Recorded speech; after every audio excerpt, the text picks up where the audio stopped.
Hey everyone, good morning. कैसे हैं आप सब? आई होप आप सब बिल्कुल अच्छे होंगे, बिल्कुल ठीक होंगे। तो मायके से विदा होने की बारी आ गई है। तो आज मैं चली जाऊंगी और घर हो जाएगा बिल्कुल सूना। मायके से चली जाऊंगी, जो कि बहुत ही इमोशनल दिन होता है यहाँ से जाने का। तो जाना तो पड़ेगा, वहीं रहना है हमको। तो भैया बोला, मैं कल पता है क्या हुआ, मैं रेडी हो गई थी और बस बैठने ही वाली थी गाड़ी में, और फिर फ़ोन आ गया कि भाई नहीं जा सकते, जाम मिलेगा। और काफ़ी ज़्यादा मतलब बंदी थी, बोले कि भारत बंद है सारा। तो ऐसा नहीं था, लेकिन कहीं कहीं पे मतलब मैं पहुंच नहीं पाती, तो फिर भैया ने जो है ना मना कर दिया। तो कल छोटा वाला भाई जा रहा था छोड़ने, उसकी ऑफिस की छुट्टी थी।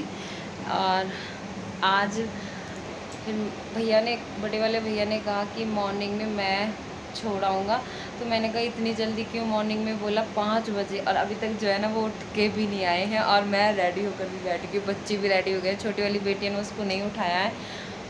और ये बहुत मुश्किल घड़ी होती है मतलब मायके से जाने की, क्योंकि जब हम काफ़ी दिन रहते हैं ना तो आदत पड़ जाती है ना, आप जानते हैं, यहाँ रहने की।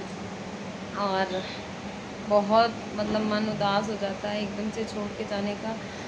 मम्मी रह जाएंगी, बीच वाली भाभी भी नहीं है अभी यहाँ पे, वो भी अपने मायके गई हुई हैं। उनके भी बच्चों की छुट्टी है, तो हवन के बाद वो भी चली गए थे। दीदी भी चली गई। फिर धीरे धीरे घर ऐसे ही खाली हो जाता है। और बेटियों के जाने के बाद घर बिल्कुल एकदम से मतलब सूना पड़ जाता है। फिर वही आदत हो जाती है, वही रूटीन हो जाता है। बेटियां भी मतलब अपने काम में व्यस्त हो जाती हैं, और माँ बाप भी। तो उतना कोई याद नहीं आती, बस नॉर्मल जो रहता है रूटीन वही की भी बात कर लेते हैं फ़ोन पे। लेकिन जब यहाँ से जाते हैं ना, जब मन बहुत ख़राब हो जाता है एकदम से, इमोशनल मोमेंट बहुत ज़्यादा। लेकिन मैं रोती नहीं हूँ ज़्यादा, क्योंकि मम्मी को रोना आ जाता है फिर, इसलिए नहीं रोती। और बेबी को बहुत मिस करूँगी, क्योंकि पता नहीं अब कब मिलेंगे, काफ़ी दिनों बाद। भाई दूज पर आऊँगी, भाई दूज पर। तो यहीं पे मैं साड़ी आपको दिखा रही, ये देखिए बिल्कुल हल्की सी थी और अच्छी थी। भाभी ने दी है ये वाली, और बाकी तीनों ने दिए हैं। और फिर हम जो है चल दिए थे। तो वहाँ से हम निकले थे 7 बजे, भैया ने बोला 5 बजे चलेंगे। तो भैया उठ के ही नहीं आए थे। तो हम तो रेडी हो गए थे, खाना वगैरह सब बना दिया था मम्मी ने। और मन बिल्कुल उदास था, बिल्कुल भी मन नहीं कर रहा था इस बार मेरा आने का। एक तो बताऊं, मतलब बेबी आ गया था, उसके बाद उसके साथ पता नहीं कब 1 महीना निकल गया, पता ही नहीं चला। उसके साथ पूरी पूरी रात जगना, खेलना, पूरा दिन ऐसे ही निकल जाता था फिर बच्चों में। तो यहीं बुआ जी भी मेरे साथ जा रही हैं। तो पहले भैया बुआ जी को छोड़ के आएंगे, सबसे छोटी वाली बुआ जी मेरी रुकी हुई थी, और उसके बाद जाएंगे वो मुझे छोड़ने के लिए। तो बुआ जी का जो ससुराल है वो मेरी ससुराल से आगे है। तो पहले मैं बुआ जी के घर जाऊंगी, उसके बाद हम आ जाएंगे जड़थल। तो और रास्ते में ना मौसम, ये आप देख सकते हैं, इतना ख़राब मौसम हो गया था, बहुत ज़्यादा। तो ये देखिए, जब भैया साथ होते हैं तो मैं बहुत कम मतलब ऐसे वीडियो बनाती हूँ। बाहर की तो मैंने बना ली थी, जैसे अंदर हम कौन कौन है। तो मेरी भतीजी जो है बड़े भैया की, वो मेरे साथ ही आई थी, बोली कि बुआ जी मुझे आपके पास रहना है। तो मैं उसको अपने साथ ही लेकर आई थी। और भतीजे भी, बड़ा बीच वाला भतीजा जो है वो भी आया था, बड़े भाई के दोनों बच्चे आए थे मेरे साथ। और बारिश आप देख सकते हैं, इतनी तेज़ बारिश, बस क्या बताऊँ, आप देख ही सकते हैं खुद से। ये देखिए बहुत तेज़ बारिश हो रही थी। और यहीं पे भैया ने जो है ना रोक ली थी गाड़ी थोड़ी सी देर के लिए। तो बुआ जी बैठी हैं, और बच्चों को देखिए आप। और मेरी छोटी बेटी को इतनी उल्टी लगी, जैसे ही हम बैठे ना गाड़ी में, घर से निकले ना उसी टाइम पे बहुत उल्टियाँ लगी थी। तो यहीं पे हम जो है ना पहुंच चुके हैं बुआ के घर। तो बुआ का घर मतलब अभी बनाया नहीं है बुआ जी ने, तो बोल रही कि ऐसा ही है घर। तो मैंने कहा कोई बात नहीं बुआ, पुराने टाइम के घर ऐसे ही होते हैं, तो इसमें क्या कोई वो बुराई थोड़ी ना है भाई। पहले ज़माने के घर, बुआ जी ने अभी नहीं बनाया है घर, क्योंकि बुआ जी की तबीयत मतलब ख़राब रहती है। और बारिश आ रही थी और बुआ की बड़ी वाली बेटी भी आई हुई थी। शायद बच्चों ने ही बनाया था ये वीडियो, तो शायद उसको कैप्चर नहीं किया है।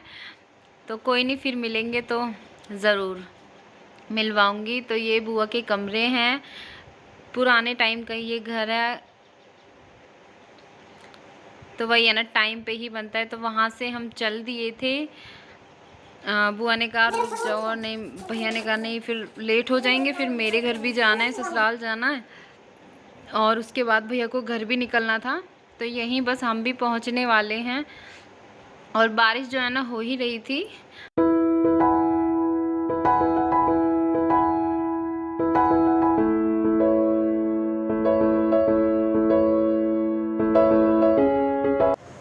तो बस यहीं जो है ना हम आ गए थे। और बहुत ही अजीब वाली फीलिंग आती है जब हम काफ़ी दिनों में आते हैं ससुराल। तो यहीं पे जो है भांजे ने रिकॉर्ड किया था, ये सारे बच्चे बैठे हुए हैं और एकदम से घर भरा हुआ है ना। ऐसा ही मायके में था, मतलब ऐसे ही घर भरा हुआ रहता था और एकदम से खाली हो गया अभी। तो यहाँ कई दिनों तक मन नहीं लगता है, फिर वही आदत पड़ जाती है, क्योंकि भाई अपना घर तो यही होता है, मायका मायका ही होता है, ससुराल ससुराल ही होता है। तो यहाँ पे दोनों दीदी आ रखी थी और ये देवर की लड़की है। तो और ये सारा सामान जो है मायके से मिला है मुझे। इसमें एक बैग लेकर गई थी और देखिए कितने सारे बैग मैं लेकर आई हूँ। तो ऐसा ही होता है। और इस बार जापे में से आई हूँ तो कुछ ज़्यादा ही माल मिला है, मतलब बहुत सारे कपड़े वगैरह सब कुछ। तो यहाँ पे देखिए मेरी देवरानी आई थी कपड़े देखने, ये दूसरे दिन का क्लिप है। और ये कोमल है इसका नाम, सबसे छोटी है ये सारे घरों में। तो मतलब सारी बहुओं में हमसे सबसे छोटी है। तो ये कपड़े देखने आई थी। और बच्चों को आप देख सकते हैं, इनकी हरकतें, क्या चल रहा है इनका, कोई कहीं चढ़ रहा है, कोई कहीं चढ़ रहा है। तो बस ऐसे ही है बच्चों का। और हस्बैंड जो है सो रहे हैं और घर का हो रहा है बेहाल, क्योंकि वही है, वही बच्चे रहते तो ऐसे ही फैला रहता है। और यहाँ पे दीदी ये भी भांजे ने रिकॉर्ड किया है वीडियो।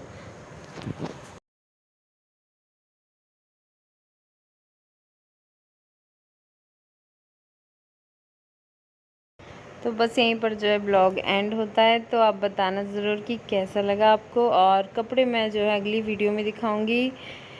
तो चलिए फिर मिलती हूँ नेक्स्ट वीडियो में। Bye bye.